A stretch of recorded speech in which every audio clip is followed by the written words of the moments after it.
In this session exercise 21C question number 8।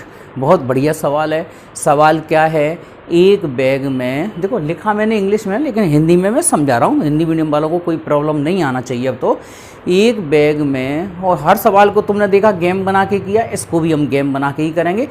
तो अब ध्यान से सुनो बिल्कुल। एक बैग में 4 गेंदें और उसमें से 2 गेंदें निकाली गईं और 2 गेंदें विथआउट रिप्लेसमेंट, बिना वापसी रखे। अब पहली वाली देखी वाइट आ गई, दूसरी वाली देखी वाइट आ गई, लेकिन सवाल ने क्या पूछ लिया हमसे कि इस बात की प्रोबेबिलिटी बताओ कि उसमें चारों की चारों वाइट हो। तो हमारे पास 3 पोजीशन बनती हैं। क्या पोजीशन बनती हैं? 4 में से, देखो 4 में से 2 तो वाइट क्लियर हैं ही, तो 4 में से चारों वाइट हो, 4 में से 3 वाइट हों, 4 में से 2 वाइट हों। भाई 2 तो सफ़ेद होंगी, 2 से कम तो हो ही नहीं सकते, क्योंकि 2 तो सफ़ेद निकल चुकी हैं। तो जिस घटना के बारे में हमें पता चल चुका है कि दोनों की दोनों वाइट बॉल निकल चुकी हैं, तो यहाँ पे घटना एक क्या लेंगे, दोनों सफ़ेद गेंदें निकल चुकी हैं, ठीक है। और प्रायिकता वो किसकी पूछ रहे हैं हमसे? चारों की चारों गेंदें सफ़ेद हों। इसमें भी हम बेस फार्मूला लगाएंगे, क्योंकि यहाँ पे हम क्या करेंगे, चारों गेंद सफ़ेद लेंगे, यहाँ पर चारों गेंद सफ़ेद लेंगे, फिर यहाँ 3 सफ़ेद गेंदें लेंगे, यहाँ पर 2 सफ़ेद गेंदें लेंगे, ठीक है। यही घटना बनेंगी और तो बन नहीं सकती। अब हम इसकी प्रायिकता निकाल लेते हैं। PE1, PE2, PE3, तो ये PE1 PA/E1, हम इसको डायरेक्ट क्या लिख सकते हैं, ये लिख सकते हैं PA इंटरसेक्शन E1 लिखा जा सकता है इसको, ठीक है। तो इसका सेंस डायरेक्ट यही है कि जो 3 घटनाएं हो रही हैं उनमें से ये कौन सी घटनाएं, चारों की चारों सफ़ेद, उसमें से 2 गेंदें सफ़ेद निकलने की। अब देखो ध्यान से, 4 गेंद सफ़ेद हों, उसमें से 2 गेंदें निकालनी है, तो 2 गेंदें निकालनी है, 4 में से 2 सफ़ेद।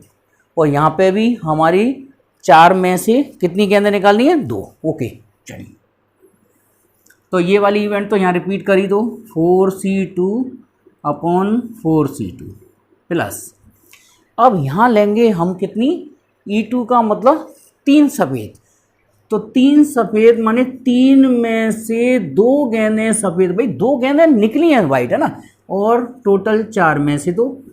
यहाँ पर 2 सफ़ेद गेंद, तो 2 सफ़ेद गेंद माने 2 में से 2 सफ़ेद गेंद निकली और बाकी की 4C2। देखो फॉर्मूला वही लग रहा है, Na/NS, है ना।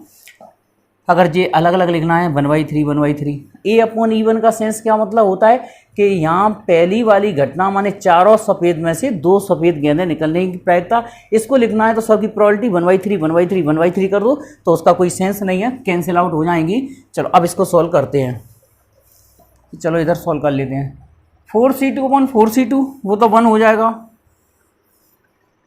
4C2/4C2 1, और 3C2 मीन्स 3C1 मीन्स आ जाएगा या 3 2, और नीचे आ जाएगा 4 3 प्लस, और 2C2 की वैल्यू तो 1 होती है, और ये डायरेक्ट कर रहे हैं 4 4 3 2 1, इसका 2 1 2 1 तो कैंसिल हो गया, तो ये आया 1 प्लस 3 से 3 माने 1/2 ये आ गया, और यहाँ 2 से 2 3 6 1/6, और 6 एलसीएम ले लो, एलसीएम को ऊपर पहुँचा दो, तो यहाँ आ जाएगा 6 + 3 + 1, 6 3 9 1 10, 6/10 माने ये आ गया 3/5।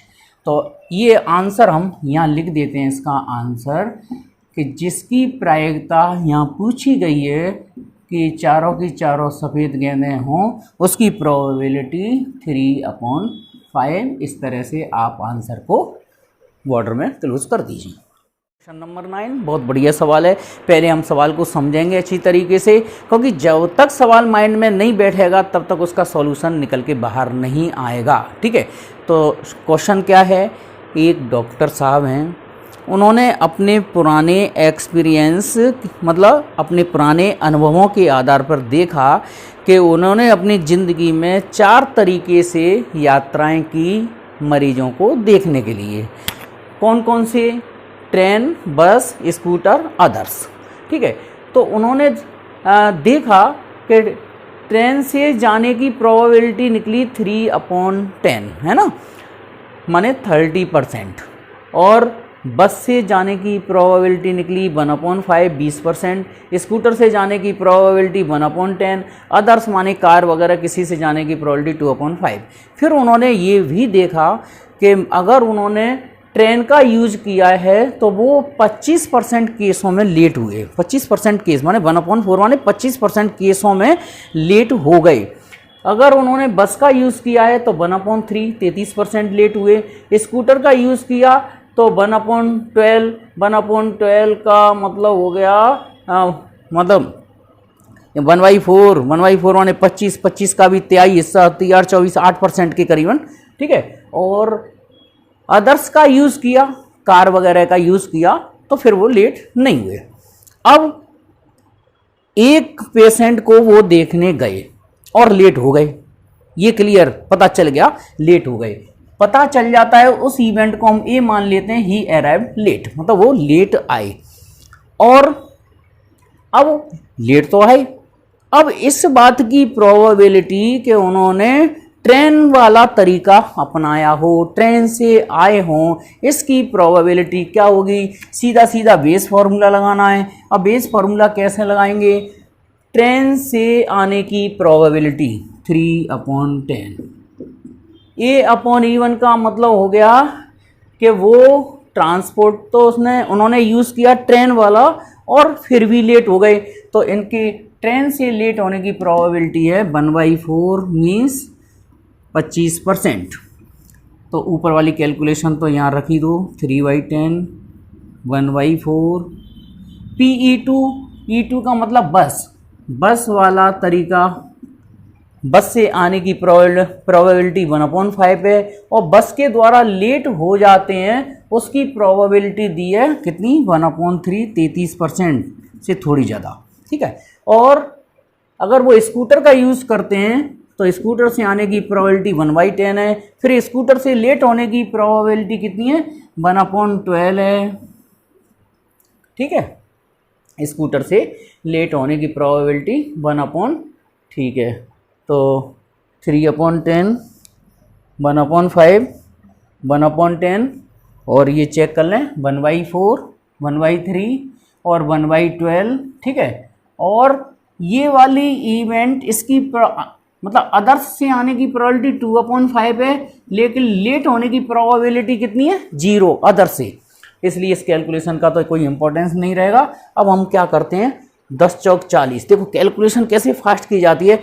सब जगह पहले तो 40 का मल्टीप्लाई कर दो, 40 का मल्टीप्लाई करेंगे तो ऊपर तो 3 बचेगा, यहाँ 3 बचेगा, ये 15 40 का मल्टीप्लाई ऊपर और मतलब 40 का गुणा और अंश और हर में गुणा किया है तो 15 5 से काट दो, 5 40 5 दिया 15 8/3 ये बचेगा, और यहाँ पे भी 40 का गुणा किया है 10 गुणा 12, 0 से 0 4 एकम 4 4 3 12 1/3 बचा, ये तो 0 हो गया। अब हम इसमें फिर 3 का मल्टीप्लाई कर देते हैं, ऊपर भी नीचे भी, तो 3 का मल्टीप्लाई कर दिया। बिल्कुल नया तरीका है कैलकुलेशन का, एलसीएम ले लो, बात है की है।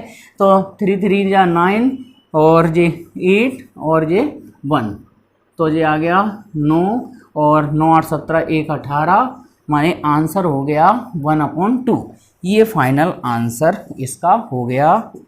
अगर वो ट्रेन से आते हैं तो ट्रेन से लेट होने की प्रोबेबिलिटी 1/2, मतलब लेट तो आए लेकिन ट्रेन से आने की प्रोबेबिलिटी 1/2 निकल के बाहर आई।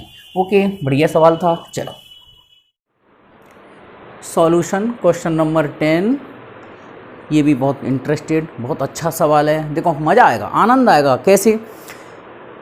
किसी के पास लेटर आया, ठीक है, और उस उसको ये पता है कि मेरे पास इस समय जो लेटर आएगा वो तो या तो लंदन से आएगा ये या क्लिप्टन से आएगा, और उस लेटर के ऊपर जो पोस्ट कार्ड था, ऊपर जो लिफाफा लगा था, उस लिफाफे में केवल ON शब्द दिखाई दे रहा था। अब उसे ये पता है कि ON शब्द दिखाई दे रहा है, तो ON लंदन में 2 जगह आ रहा है, ON लंदन से जो ON आएगा वो 2 जगह ON छपा है, और क्लिप्टन में ON केवल 1 जगह छपा है। ठीक है, अब वो ये देखेगा कि जो जो 2 अक्षर दिखाई दे रहे हैं, तो 2 अक्षरों के जोड़े है ना, पेयर्स लंदन से बनाएं तो कितने बनेंगे, 6 बनेंगे। LO फिर ON फिर ND फिर DO, इस तरह से 2 अक्षर लेकर कितने जोड़े बन जाएंगे, 1 2 3 4 5। 5 में ON कितनी जगह आ रहा है, 2 जगह, मतलब लंदन से ON आने की प्रोबेबिलिटी कितनी हो गई, 2/5। फिर उसके बाद अगर वो क्लिप्टन से जोड़े बनाते हैं 2 अक्षरों के, तो 2 अक्षरों के जोड़े बनाए तो क्या बनेगा, CL फिर LI फिर IF फिर FT फिर TO फिर ON। तो इस तरह से 1 2 3 4 5 6 जोड़े बनेंगे 2 अक्षरों के क्लिप्टन से। ठीक है, इसमें ON केवल 1 जगह आ रहा है, तो क्लिप्टन का अगर ON होगा तो इसकी प्रोबेबिलिटी 1/6 होगी। ठीक है, अब सवाल वो क्या कह रहा है, पोस्ट कार्ड पर क्या दिखाई दे रहा है, ON क्लियर दिखाई दे रहा है, तो घटना ए हमेशा कौन सी मानते हैं, जो हमें पता चल चुका है। पता क्या चल चुका है कि word show on post card is ON, post card पर ON दिखाई दे रहा है। घटना ई क्या पूछा जा रहा है, हमसे पूछा जा रहा है कि वो ON वाला शब्द कहाँ से निकला हो, लंदन से। तो हम तो ई वाली घटना क्या मान के चलेंगे कि वो लंदन से भी हो सकता है, क्लिप्टन से भी हो सकता है। तो ये प्रोबेबिलिटी निकालनी है, बेस फार्मूला ही लगाना है। अब बेस फार्मूला कैसे लगाएंगे वो समझ लो। PE1 का मतलब हो गया ON लंदन से भी हो सकता है, क्लिप्टन से भी हो सकता है, इसकी प्रोबेबिलिटी 1/2। फिर E1 का मतलब हो गया कि ON वाला जो शब्द है वो कहाँ से चूज किया गया है, लंदन से। लंदन से आने की प्रोबेबिलिटी किसकी, ON की, तो ये लंदन से आने की प्रोबेबिलिटी है 2/5। तो इस वाली कैलकुलेशन को तो यहाँ रिपीट करी दो, प्लस और 1/2 इसके लिए भी लगेगा अगर वो क्लिप्टन का ON होगा, और क्लिप्टन वाले से ON आने की प्रोबेबिलिटी कितनी है, 1/6। और इसकी कैलकुलेशन देखो कैसे करेंगे, 5 2 जा 10, 5 2 जा 10, ऐसा करो 10 का मल्टीप्लाई कर दो पूरी क्वेश्चन में पहले तो 10 का मल्टीप्लाई कर देंगे तो देखो तो मैं कैलकुलेशन का बिल्कुल नया तरीका बता रहा हूँ। देखो 5 2 जा 10 यहाँ है, 5 2 जा 10 यहाँ है, तो 10 का मल्टीप्लाई अगर मैं यहाँ पे कर दूंगा तो ऊपर 2 बचेगा, मतलब एलसीएम लेने का झंझट खत्म। ठीक है, तो यहाँ 2 बचेगा, यहाँ 2 बचेगा, और अगर मैं इसमें 10 का इंटू करूँगा तो 2/6 माने 2 2 5 10, कितना बचेगा, 5/6। फिर इसका एलसीएम ले लेंगे, एलसीएम 6 आएगा तो 2 गुना 6 ऊपर हो जाएगा, 6 दूनी 12 और 5। इस तरह से हमारा ये आंसर फाइनली, उधर जगह नहीं है तो मैं इधर लिख देता हूँ, PE/A, मतलब लंदन से ON के आने की प्रायिकता निकली 12/17। ठीक है, ये है आंसर इसका करेक्ट। ओके।